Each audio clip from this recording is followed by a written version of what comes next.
Today, we are diving straight into a story of incredible ambition, brutal betrayal, and just sheer survival, all pulled from the pages of the historian Flavius Josephus. We're going to unpack a treacherous coup that didn't just reshape a kingdom, it basically forged one of history's most infamous rulers. All right, so to really get what's about to happen, you've got to know the players. And it's a complicated web.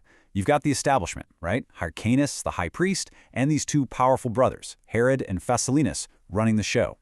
But then you have Antigonus, who happens to be Hyrcanus's own nephew, and he is absolutely convinced that the throne belongs to him.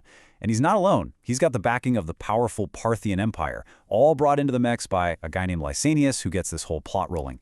These relationships, this family drama, it's the key to everything that comes next. So here's how we're going to walk through this incredible story.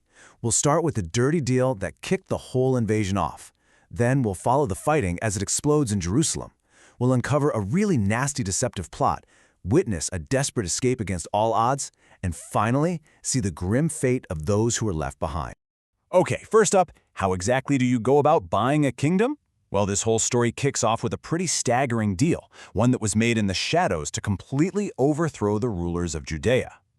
So what's the price tag on a kingdom? 1,000 talents of silver. Now, to put that into perspective for you, just one talent was about 20 years' worth of wages for a regular laborer. This was an astronomical sum. And, in a really grim detail, the deal also included 500 women. This was the price that Lysanias brokered, to get the Parthians to invade Judea, kick Hyrcanus off the throne, and make Antigonus the new king. And you know what? The Parthians took the deal. Immediately, they launched a two-pronged invasion. You had Prince Pacorus storming the coast, while Governor Barzapharnes marched his forces right through the interior. Judea was caught in a classic pincer movement, totally orchestrated from the outside, but fueled by this burning ambition from within. That external threat from the Parthian army, well, that was the spark. But the kindling for the fire was already piled high in Jerusalem. Supporters of Antigonus rose up, and just like that, the holy city itself became a brutal battlefield. What's just wild here is how quickly everything spiraled. I mean, it starts as this brawl in the marketplace, but it almost immediately becomes a full-blown siege, with Herod's guys trapping Antigonus's forces inside the temple complex. And then comes the festival of Pentecost. Suddenly, Jerusalem is flooded with pilgrims from all over, many of them armed, and the conflict just explodes into citywide chaos. We're talking ambushes, slaughters. It was a nightmare. So with the city locked in this violent stalemate, the conspirators decided to change tactics. Antigonus pivots from open war to a much more subtle and frankly more sinister weapon: deception. On the surface, the proposal sounded so reasonable. Hey, let the Parthian prince Pacorus come into the city with a small force, just 500 horsemen, to mediate peace. And Phasaelinus, watching all this bloodshed and desperate for any way out, he fell for it.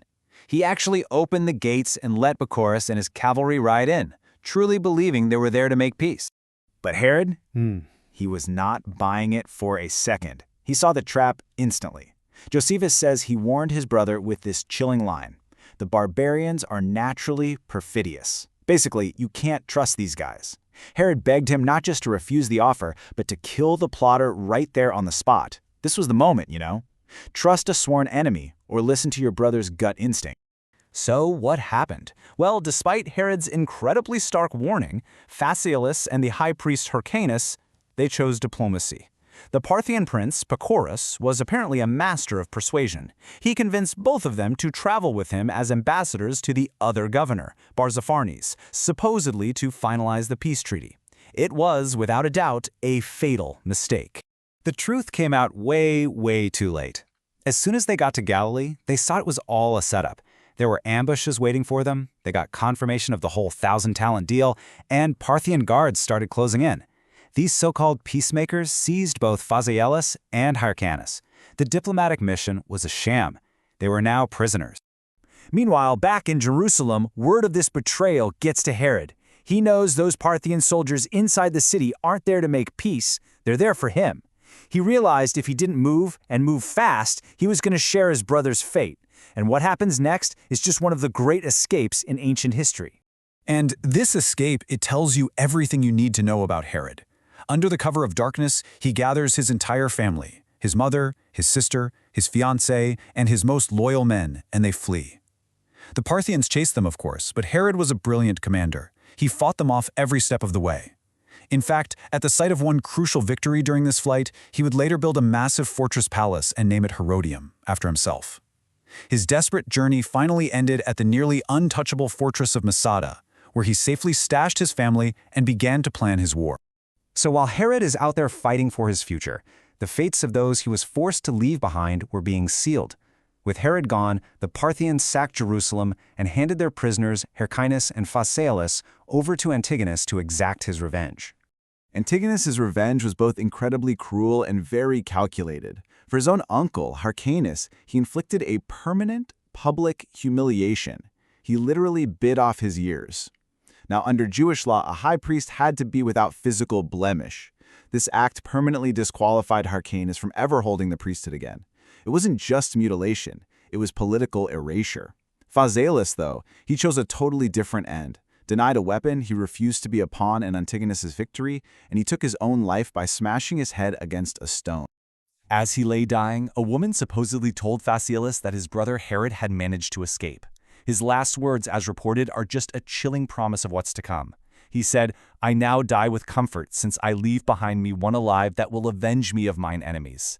This whole treacherous coup put Antigonus on the throne, sure, but it also unleashed Herod.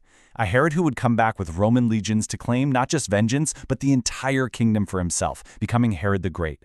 And it really leaves you wondering, when power is bought with such brutal betrayal, what is the ultimate cost of revenge?